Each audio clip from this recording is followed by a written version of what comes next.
10 দিন ঘুমেছিলাম, 9 দিন রিমান্ডে লটকাইছে।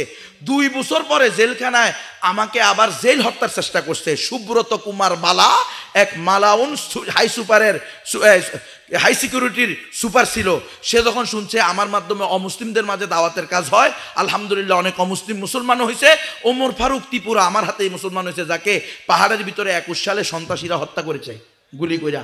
এটা যখন শুনছে তখন আমাকে সেখানে আবার বাদুরের মতো ঝুলাইয়া 7-8 জনকে দিয়া পিটাইছে। আমি রিট পর্যন্ত করতে পারি নাই, কথা বুঝছেন? আমাকে ইয়াতে পরের দিন পিডাব্লিউ দিছে আমার পরিবার, তবুও আমাকে আদালতে হাজির করা হয় নাই। তাহলে আমি হইলাম এদেশের সবচেয়ে বড় দুর্বল বান্দা। আমাকে যদি জিজ্ঞেস করতো যে গুনবী সাহেব, আপনারা যদি ক্ষমতায় যান ইসলামী দল হিসেবে, আপনারা কি তালেবানদের ন্যায় কোরআনী শাসন প্রতিষ্ঠা করবেন? তো আমি বলতাম আল্লাহর কসম, তালেবানের চেয়ে 100 গুণ বেশি মজবুতির সাথে কোরআনী শাসন চলবে।